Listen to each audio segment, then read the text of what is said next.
It was an amazing feeling to look around Yellow Dragon Stadium and see that our team had grown to fill 16,000 seats.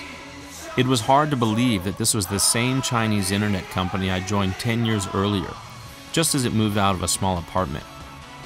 And leading us through our improbable journey was this former English teacher, Jack Ma. In 1999, he and 17 friends had started Alibaba.com in his apartment. I greeted Jack as he walked in. I had worked as a vice president in his company for nearly 10 years, as our team survived the internet bubble, fought a war with eBay, and managed to build China's first global internet company. I settled into my seat and wondered, how would Jack address us on this important night? And then, just like any other billionaire in the same situation, Jack took the stage.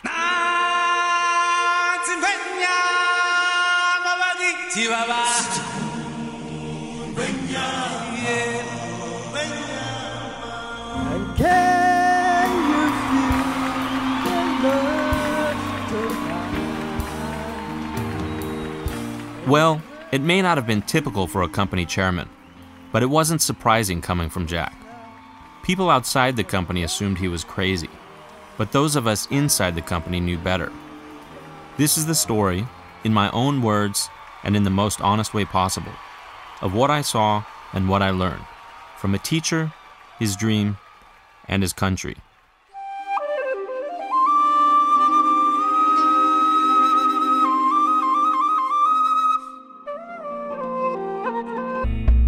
When Jack returned to China, he set up China's first internet company, China Pages, a sort of yellow pages for Chinese companies, which offered an online English language directory of Chinese companies and information.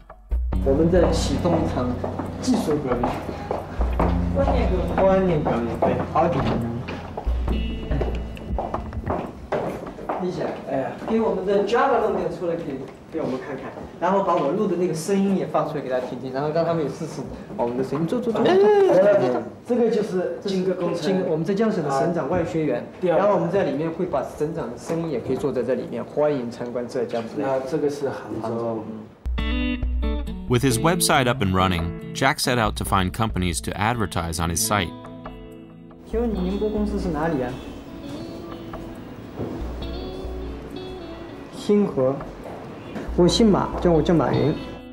Jack realized that he'd need the cooperation of the government, so he headed to Beijing hoping he could partner with the government body responsible for controlling information in the country.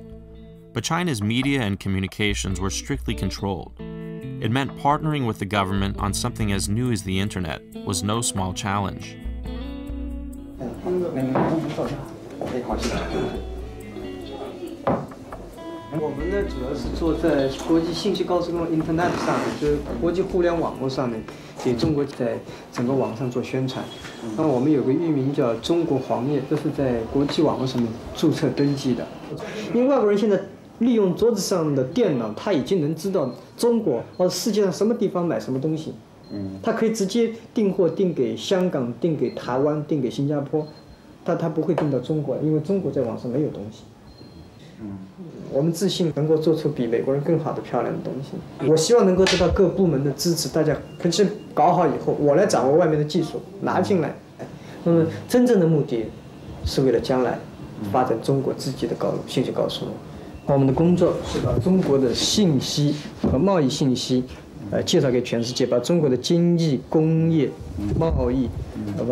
By 1999, internet fever had hit Wall Street.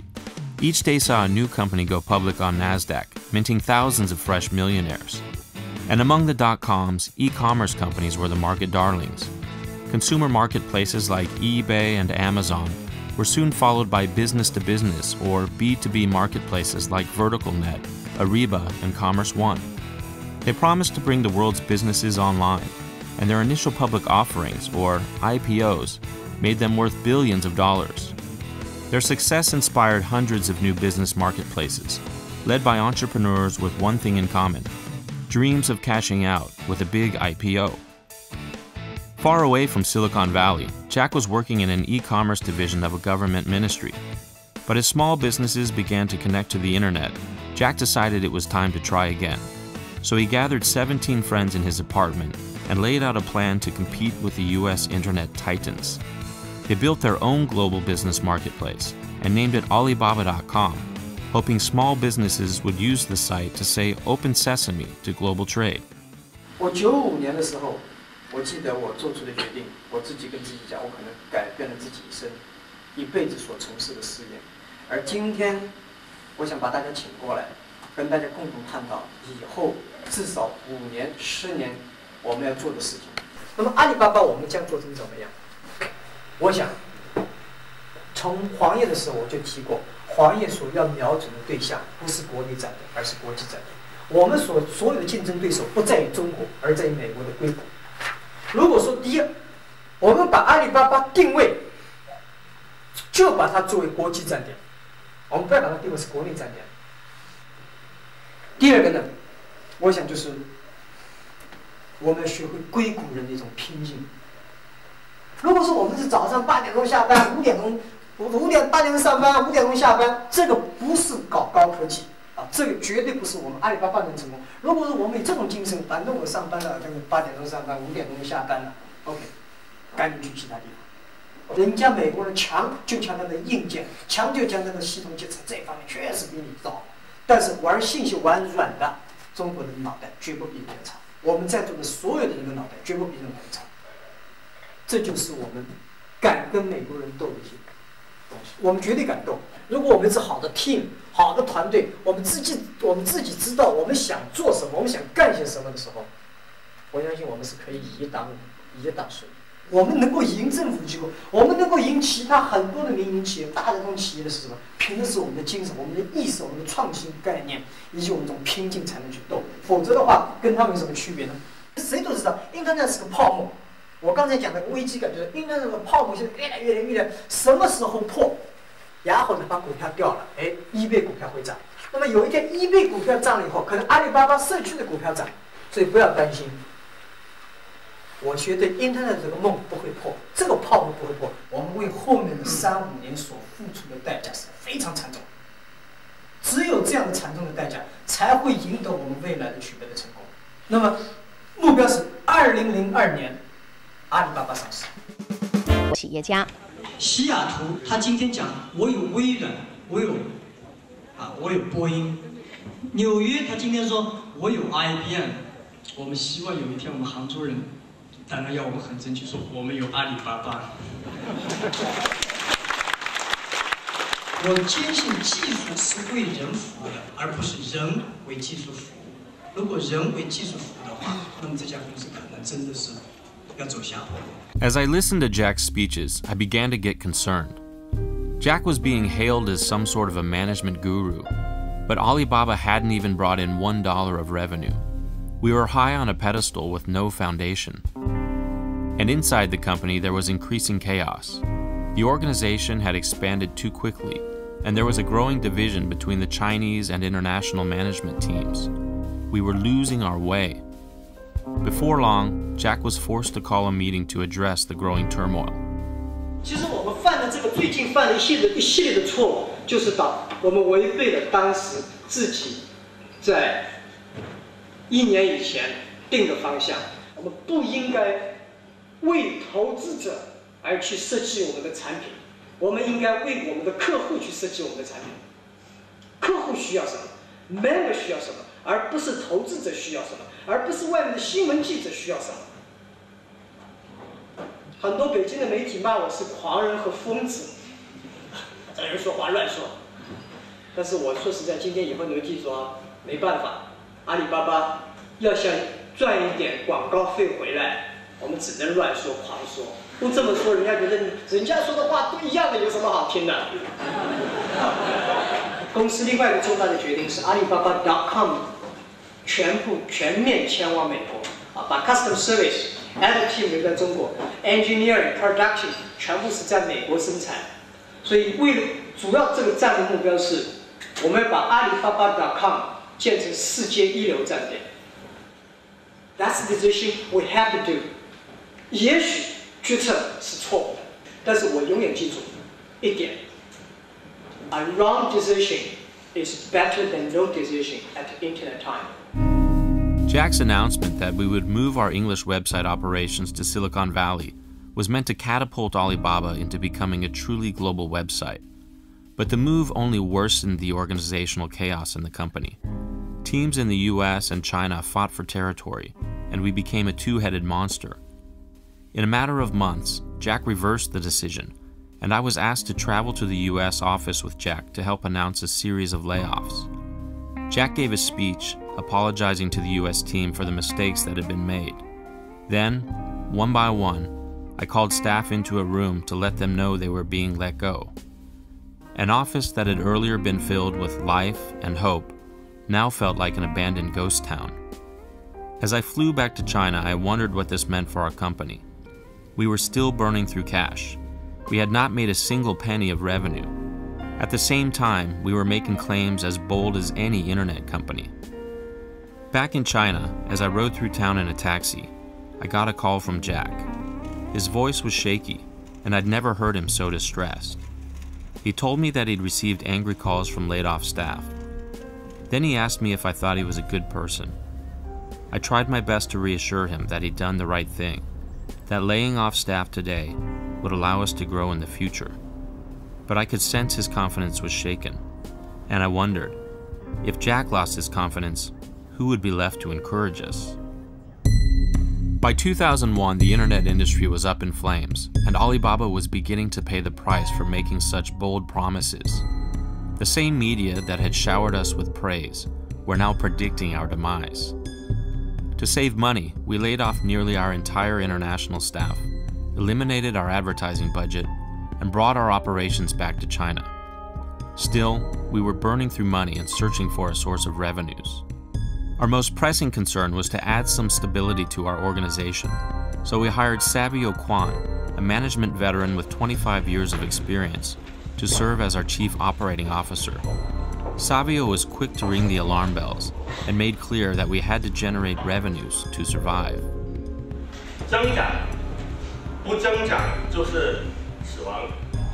Savio's first priority was to help the company clarify its mission, vision, and values. Next, he created several training programs for Alibaba's staff.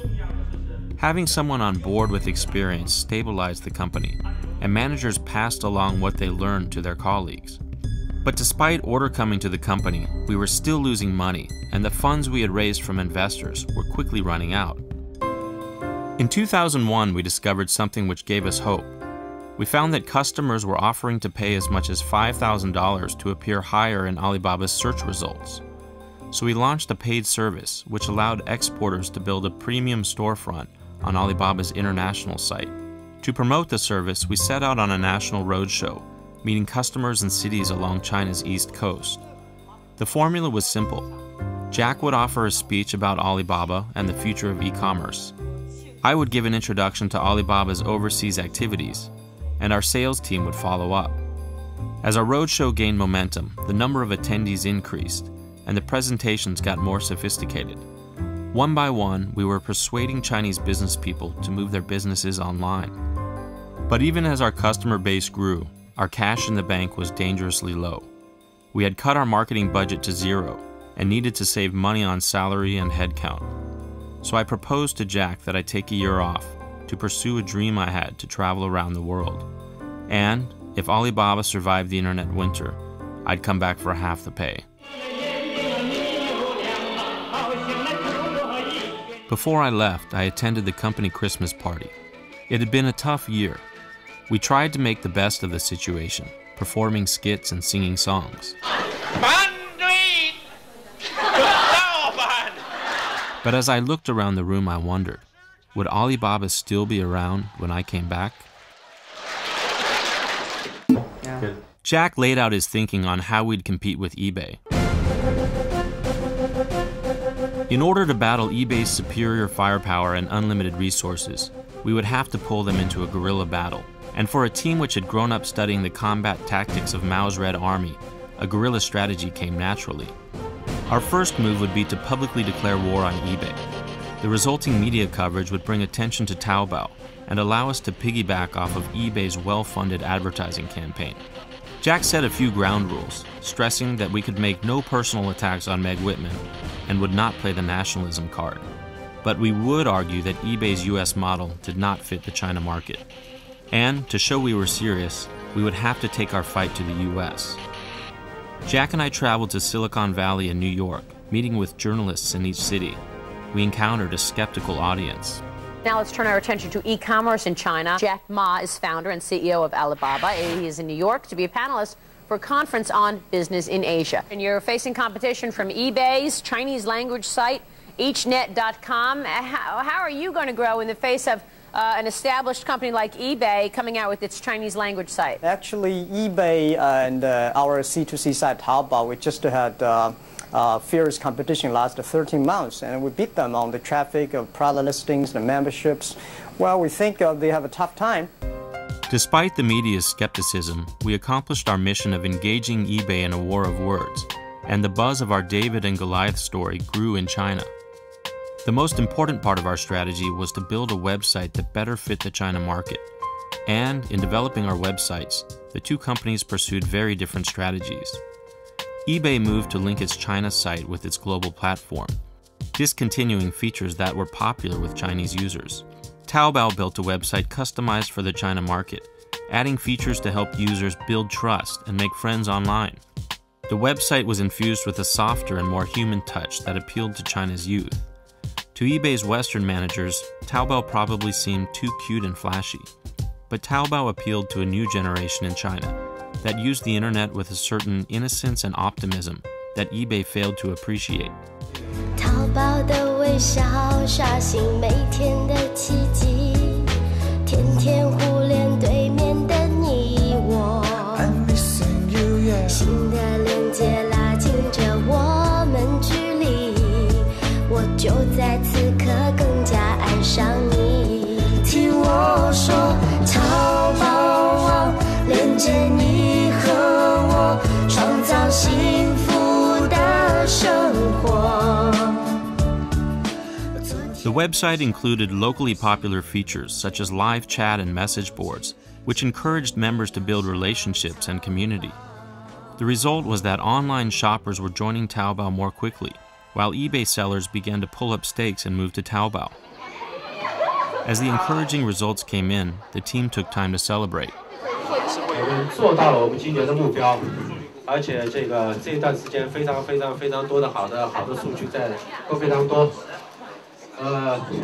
只想说一个，淘宝骑兵战无不胜，现在是这样，以前也是这样。现在这么小的孩子都已经做到了，是不是？以后我们肯定会做到，是不是？好，恭喜淘宝，我们一年比一年更厉害，击败eBay。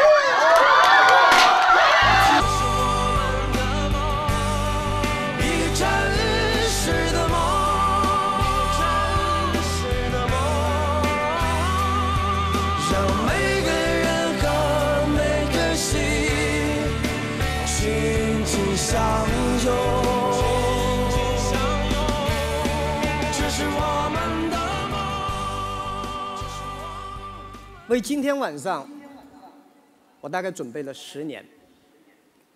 10年以前，我设想过10年以后，我会如何对我的员工讲话，如何对我的客户讲话，如何对我的朋友讲话，讲些什么。刚才来之前，看到那么多阿里人，看到那么多阿里巴巴的朋友、亲朋好友，我突然觉得，其实不需要讲什么，因为10年来，所有阿里人的行为已经讲清楚了。感谢大家。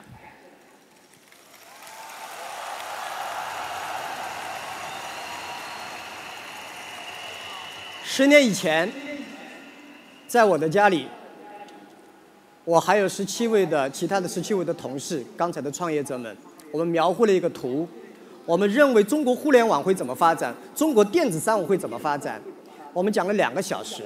从此就开始走上了这条路。那么什么让我们活了下来？什么让我们10年以来坚持的走到现在？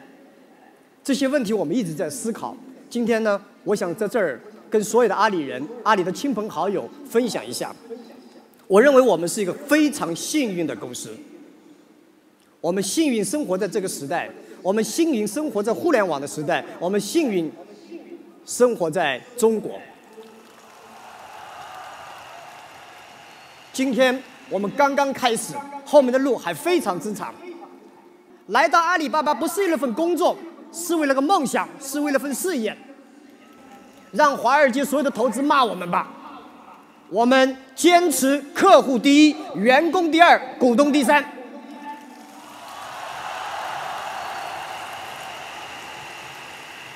我们需要有21世纪理念的公司，是一家有开放、更懂得开放、更懂得分享、更懂得责任、更懂得全球化观念的公司。世界需要的是一种精神、一种文化、一种信念、一种梦想。阿里人未来10年坚守我们的信念，坚守我们的文化，坚守我们的梦想。只有梦想、理念、使命、价值体系，才能让我们走得远。今天很残酷，明天更残酷，后天很美好。绝大部分的人死在明天晚上，看不到后天的太阳。阿里人必须看到后天的太阳。世界给了我们这个舞台，全球给了我们这个机会，动用所有的智慧、所有的勇气、一切的努力，去帮助1000万家企业生存、成长和发展。创造1亿就业机会，为10亿人提供真正价廉物美的平台。谢谢大家。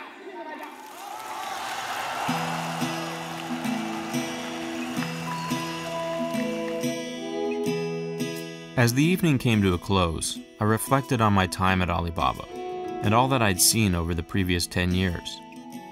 I'd seen a company started by an English teacher grow to 16,000 employees and serve more than 100 million people.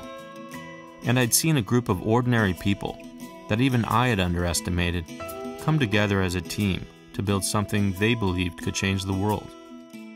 I realized that to people outside Alibaba, we probably seemed naive. But Jack was right.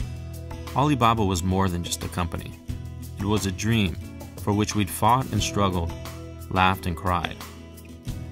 And in a country where speech still had limits, it was a place where my colleagues had found self-expression in the form of a company.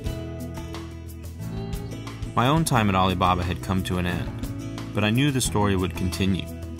And whether it would end as well as it began would be up to Jack and a new team of colleagues, and how well they upheld the values which had carried us this far. But I found comfort in the fact that, whatever happened to Jack, or to Alibaba, the internet had sparked the dreams of a new generation in China. And I felt that, if the rest of the world had seen the China I'd seen, maybe fear of China's rise would be replaced with optimism and hope. And that's the story of what I saw and what I learned from a teacher, his dream, and his country.